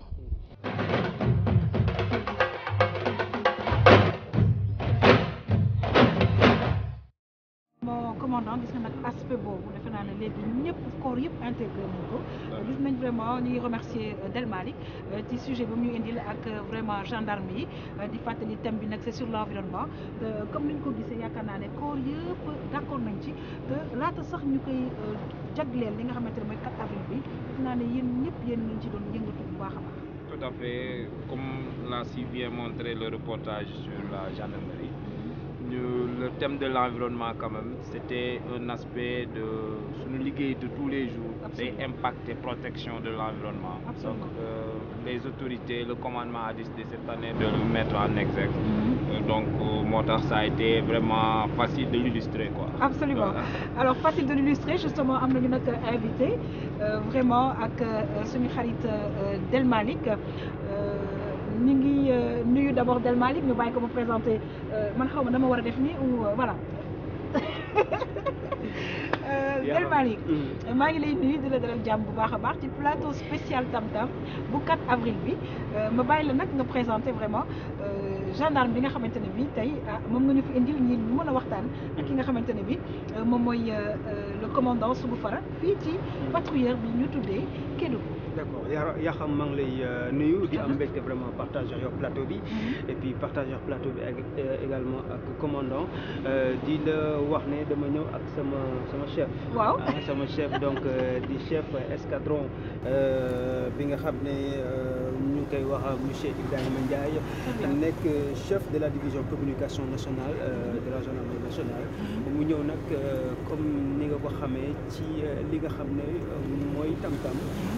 te ku wax Tam Tam wax 4 avril bi nga xam ne daanaka ñoom ñi nga xam ne ñoom gendarme yi ak thème bi nga xam ne moom lañ leen daanaka jagleel. ñoom am nañ si benn wàll bu am solo. ma bàyyi ko d'ailleurs mu nuyoo ak l'ensemble des téléspectateurs yi nga xam ne ñu ngi ñuy nuyu. et puis di ko gërëm également si disponibilité am parce que il est assez chargé. exactement di ko bàyyi rek. galon yi ñaata la ñaata galon yi ça veut dire quoi. C'est le galon du chef d'escadron. Bien, commandant. Commandant. Bah, très bien, bienvenue. Je vais présenter le commandant Sougou Fara de la Marine nationale. Bienvenue Coran, bienvenue à bord. Merci beaucoup la sienne, merci beaucoup. Voilà, mais merci beaucoup pour cette invitation au nom de monsieur le général de division au commandant de la gendarmerie de la justice militaire. Remerciements également au commandant pour cet accueil, cet excellent accueil au niveau de ce patrouilleur qui s'appelle Kédougou. Effectivement, je suis le chef d'escadron Ibrahima Ndiaye, chef de la division de la communication de la gendarmerie nationale. Très très bien léegi nag bu ñu waxee escadron xam nga tey dañoo bëgg Tam Tam ñi nga xamante ne bi lu bëri xamuñu ko woon ci ñiy sol tenue ñu xam ko escadron mooy lan. waaw bu fekkente ni vous avez pris le sens d'escadron par rapport à l'appellation du galon, c'est différent. Wow. Mais un escadron, il faut comprendre que c'est une unité. D'accord. En fait, il y a escadron monté, escadron. Voilà, d'un certain nombre de pelotons, ça peut être à 3. Là, on va parler d'escadron en format ternaire. Ou bien ça peut être à 4 pelotons, ou bien ce qui va s'appeler un peu en format quaternaire. Mais le chef d'escadron, c'est l'appellation normale. Mais quand on nous appelle, quand vous vous adressez à moi, vous dites juste mon commandant. Très très bien alors mon commandant Del Malick tey nag comme ni ko ñëpp gisee mbirum environnement daal le président de la République wax daal 4 avril bi noonu lañ ko tuddee te dafa mel ni sànq ba léegi ñoo ngi ciy waxtaan environnement bi defe naa ne koor yëpp yàggoon nañ ko def mais président dafa gën a bëgg daal vraiment appuyer foofu parce que daal y a quand même des problèmes yu nga xamante ne bi war nañu sensibiliser population bi parce que sànq maa ngi koy wax ñoom ñi ngi bay seen waar waaye ñun itam war nañu mën a bay suñu waar ci mbir moom.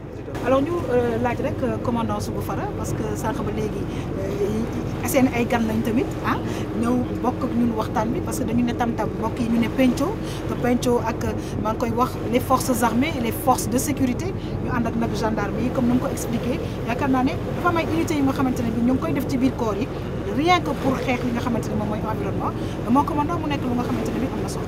Oui, tout à fait. Effectivement, comme l'a rappelé le commandant Ndiaye, la gendarmerie effectivement a eu à mettre en place une unité chargée de l'environnement, de la protection de l'environnement.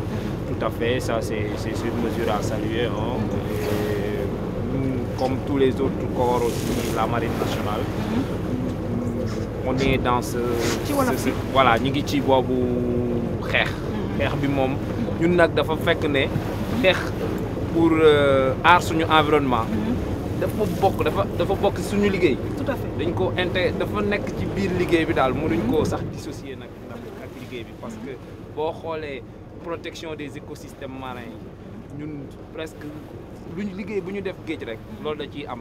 Le fait de lutter contre les mauvaises pratiques de pêche, le fait de lutter contre la pollution, de surveiller aussi nos approches pour que les navires, notre présence est dissuasive pour ñi nga xam ne dañoo bëgg a tuur ay hydrocarbures bon dans nos eaux. Donc pour vous dire simplement que suñu liggéey sax dafa bokk protection de l'environnement cee bokk. ba mënuñ ko sax génnee nag spécialisé. Exactement. Voilà. En tout cas mon commandant ñun daal kontaan nañu ci participation bi nga xamante ne bi def ngeen ko ci émission tam-tam spéciale bi Del Malick ñu bàyyi xëy na mon commandant mu lancé ñu benn dernier message parce que comme ni mu ko waxee ñoom am nañu unité spéciale bu nga xamante ne bi ngeen di former rien que pour protection de l'environnement moom lu nga xamante ne bi nekk lu am solo en tout cas mon commandant ñu ngi lay gërëm di la sant Del Malick un dernier message ñu dem nag ci beneen corps encore. donc dama lay jaajëfal di jaajëfal également disponibilité commandant. mon commandant un dernier message. li ma si bëggoon wax. il faut que ñu souligner. synergie bi nga xamante ni moom moo am. diggante force yi. si liggéey boobu ñuy def. pour aar sunu environnement. boo xoolee section boobu ñu jël créé ko. non seulement si biir ndox mi. dañ siy ànd ak la marine nationale. def liggéey bu am solo. mais aussi si côté suuf si. dañ siy ànd ak ñi nga xamante ni ñoo yor les parcs nationaux. les eaux et forêts di ànd ak ñoom. ci liggéey bi nga xamante ni moom mooy xeex lu yàq suñu environnement. loolu daf si am solo te commandement bi yamul foofu. dafa xool brigades yi nga xamante ni nekkuñu des brigades spéciales. comme section environnement. mu xool ñëpp ñi nga xamante ni nii jege nañu littoral bi. wala ñu xamante ni jege nañu zone bi nga xamante ni gars yi mën nañ fa jëw di fa dagg ay garab di yàq. ñu doté leen ay moyens spéciaux. jox leen ay vedettes. jox leen ay quad pour leur permettre quand même ñu mën a def seen liggéey comme il se doit. En tout cas mon commandant ñu ngi lay gërëm bu baax a baax ça a été un plaisir nous recevoir la ci émission Tam Tam mbokk yi gis ngeen nag ne sunu force yi xam naa ne duñ koy faral di wax waaye ñoo ngi koy jëfee ñoom ñëpp dañuy ànd lëkkaloo lépp lu nga xamante ne bi baax na pour état bi pour daal Sénégal ñoo ngi ciy ànd ci liggéey yu am solo kon nag jaaraama yéen ñoo ngi nuyu ñëpp di gërëm ñëpp en tout cas mon commandant Sougou Fara nag mi nga xamante ne bi ci patrouilleur bi la ñu nekk Kédougou am na nag beneen élément bu nga xamante ne bi yaakaar naa ne ñëpp ko soxla te fépp lañ koy soxla muy ñi nga xamante ne bi mooy tout simplement les sapeurs pompiers fan la ñuy dem di seeti suñu xarit sapeurs pompiers. Donc on va pour l'instant dañuy dem salle machine. waaw parce que boo leen xoolee ñun marine aussi. am nañ ñoo nga xam ne ñooy jouer rôle sapeur pompier ci bateau bi. très bien parce que comme c'est un milieu boo nga xam ne dafa am ay machines ay moteurs de l'énergie. donc des fois dañuy am ay mën nañu am daal ay accident ay feu ay affaires yooyu. am na ñu nga xam ne seen spécialité loolu la. donc am nañu benn poste bu ñu leen dédié salle de contrôle. très bien mën nañu dem foofu. kon ñu dem foofu voilà. très bien en tout cas mon commandant merci beaucoup et à très bientôt merci beaucoup Del Malick. Allez bien mon commandant merci bien.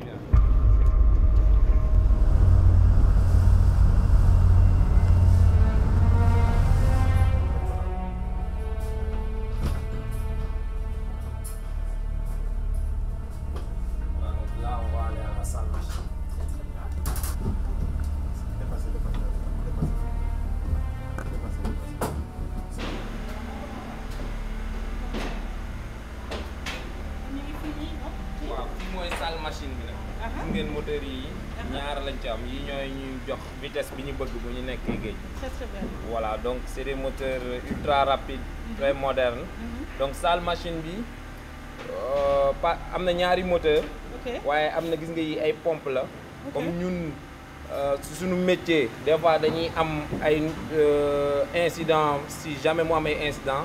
lii mooy lutter contre les incendies donc day pomper ndoxu géej bi indi ko ci bateau bi su nekkee lakk am na ñu mën ko see fay. Très très bien. Donc c'est le rôle de pompier que nous faisons à bord. Très très bien. Et par rapport à ça. Alors justement, merci beaucoup en tout cas parce que boobu ba léegi gis ngeen ne que mon commandant moom mooy tey tablette bi parce que escalier yi doy nañ waar. Donc il m'a beaucoup aidé. Justement on parle de sapeurs-pompiers.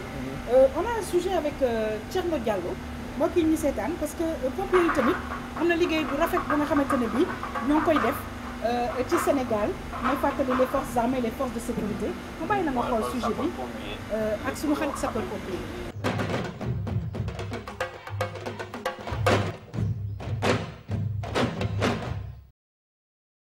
booy xool sapeur-pompier lépp loo xamante ni li luy aar mbooloo mi képp fu nit war a nekk ak lépp lu nit war a mën a jariñoo ci dëkkuwaayam ci alalam ak ci ay jumtukaayam loolu bokk na ci li sapeur-pompier di war a liggéey it boole nañ ci it di aar jaww ji gàncax gi muy li ñuy wax environnement nga xamante ni fi la nit ñi di nekk lépp loo xamante ni mën na koo gàllankoor sapeur pompier am na ci pàcc bu mu war a dox.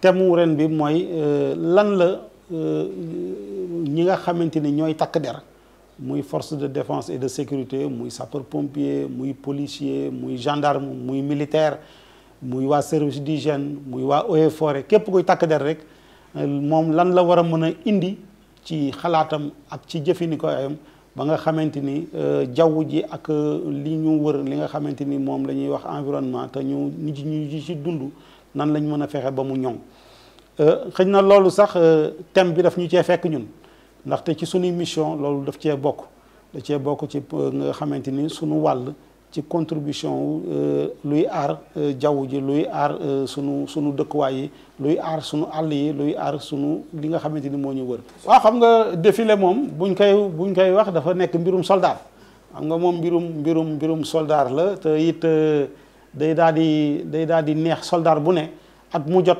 bu ñuy def maaj boobu nga bokk ci boobu même bu te fekkente sax bokkuloo ci ñiy dem di maaj it waaye nga bokk ci ñi koy waajal.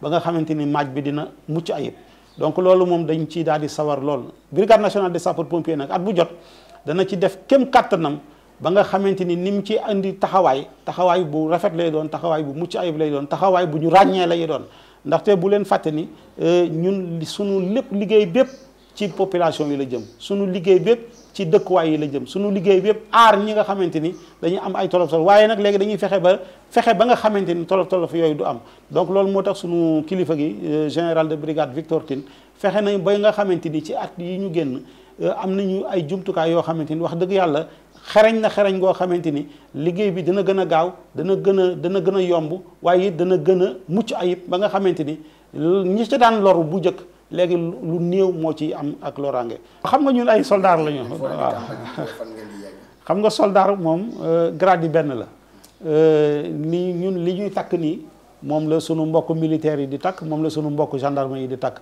xëy na sax sunu bos xaw na wuute tuuti ak waa police ak yeneen services yi waaye ñun gendarmerie ak armée ñoo bokk grade ñun ay soldats lañu ay militaires lañu.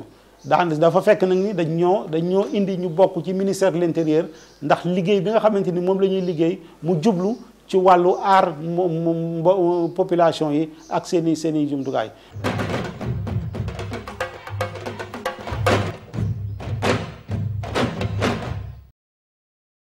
waaw mon commandant gis nga vraiment sujet bi nga xamante ne bi Thierno Diallo indil nañu ko ak sapeur pompier yi mais dafa mel ni yéen bu nekkee da ngeen nekk ci bateau bi dafa am ñoo xam ne dañuy jouer rôle sapeur pompier. voilà dafa am si ñun ñoo nga xam ne seen spécialité affaire fay lakk la ak bu inondation amee ci bateau bi ñu mën cee taxaw ba dindi ko. donc ñooñu ay sapeur pompier lañ carrément. très très bien voilà boo xoolee sax fii nii. mooy machine bi. ñoom seen centre bi nga xam ne fi nga xam ne fa la seen moyens yi nekk. mun nañ fa dem à côté pour xool yan moyens sax la ñu am. et de ce fait on va terminer la visite guidée. D'accord. bu vraiment Kédougou. donc voilà. patrouilleur Kédougou bi ñu terminé donc visite guidée bi. Voilà. Avec plaisir nga ne si ban salle la ñu dem. Au poste de sécurité. Très très bien, on y va. Voilà. Là bu ñu jógee salle machine. dañuy ñëw fii ci poste de sécurité. Très très bien.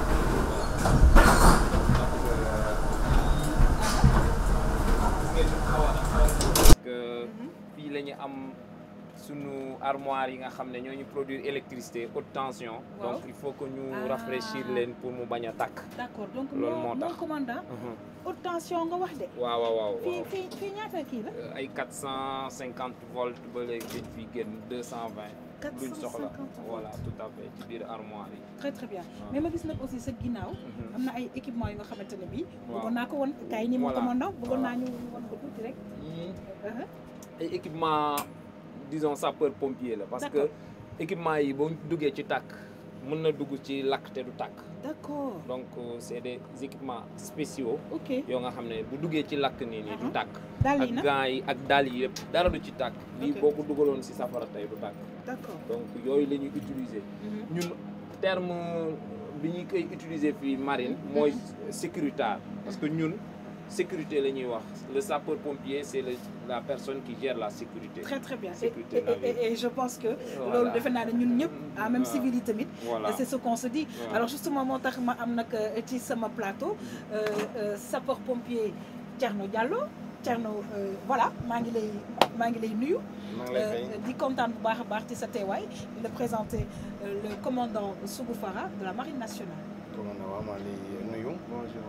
am kontaan en tout cas di fêter fête bu mag bi boo xam ne l'armée gi lañ koy rendre hommage muy fête nationale 4 avril di fête de l'indépendance donc je pense que si seen wàll tamit soldats du feu comme on les appelle waa sapeurs-pompiers am na rôle bu important buñ ci def parce que soo xoolee si historique bi rek ñoom ñu ngi créé premier corps bi 1931 te corps boobu noonu bu sapeurs-pompiers port lañ ko basé woon c'était pour xam na protection port bi dem nag ba atumu 2012 mu doon brigade nationale des sapeurs-pompiers te muy yëngu ci lépp lu jëm ci wàllu moo accident circulation ñu koy fal di koy gis waaye tamit fayu safara waaye tamit ci wàllu mi inondation mënd mi tamit dañ ciy yëngutu waaye tamit ñoom waa sapeurs-pompiers am nañ benn corps boo xam ne si ñoom la tamit ñoo xam ne nii dañuy def waa lépp lu jëm si wàllu mu plongeon je pense que xaw nañu jege suñu gars yi nekk waa marine nationale. tout à fait Thierno nag peut-être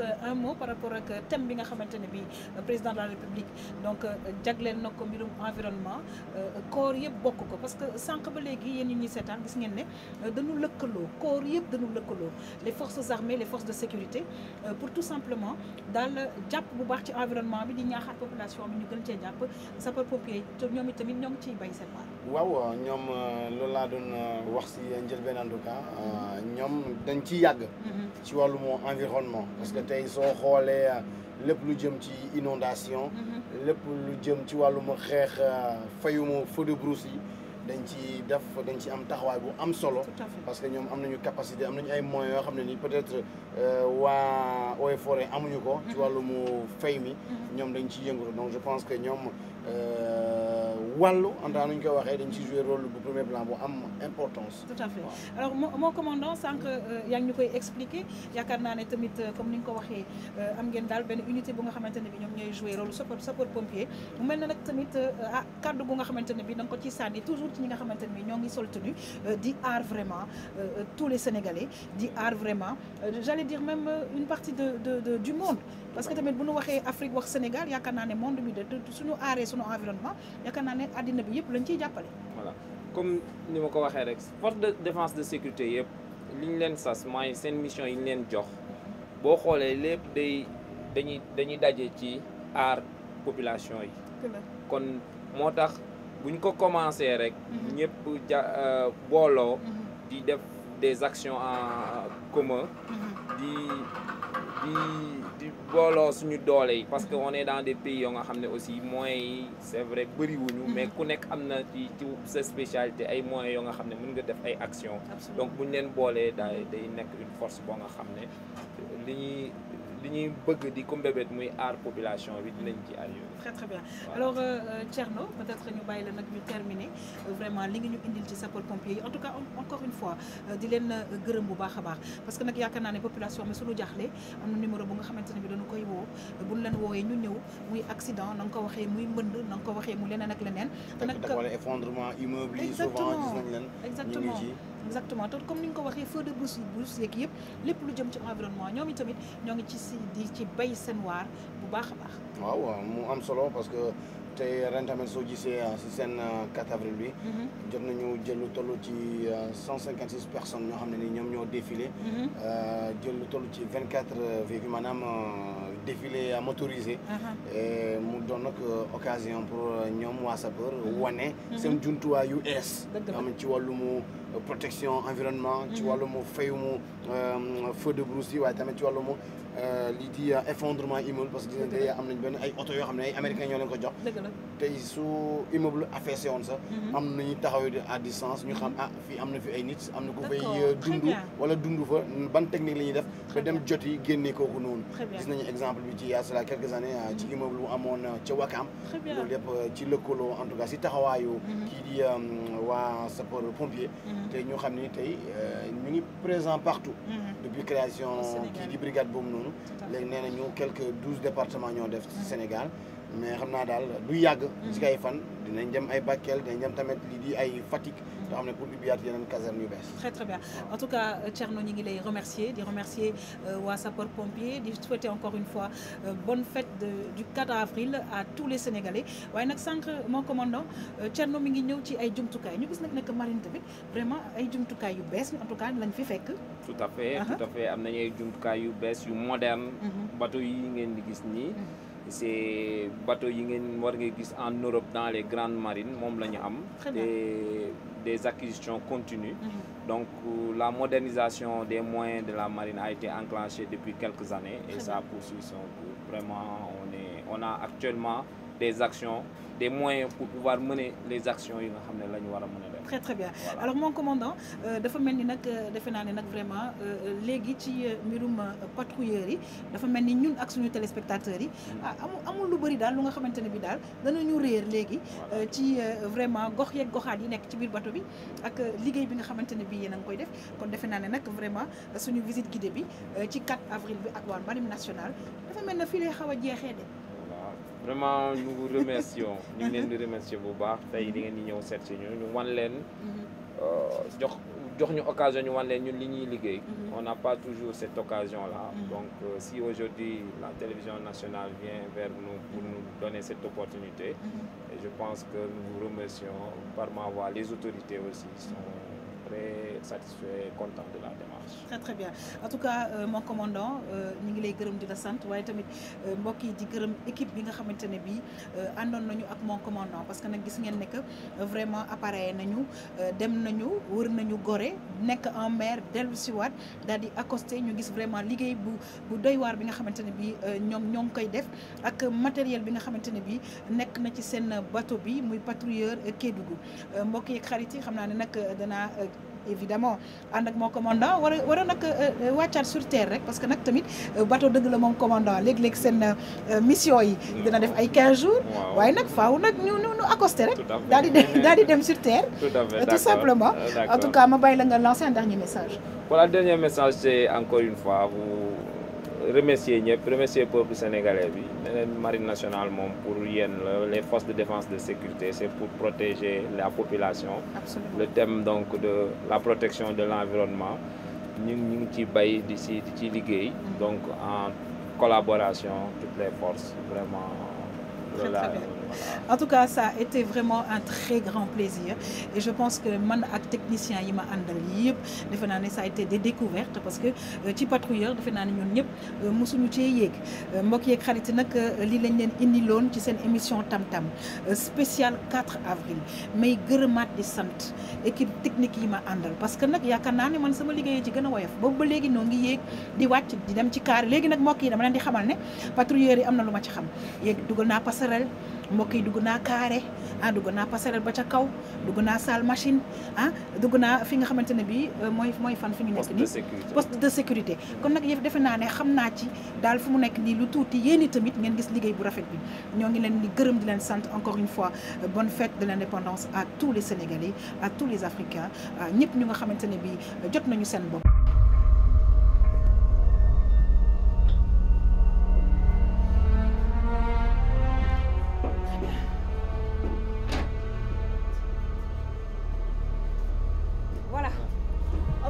Ça a été un très grand plaisir. Le plaisir est partagé. Mon commandant. Voilà. Merci beaucoup et surtout on vous souhaite bonne continuation.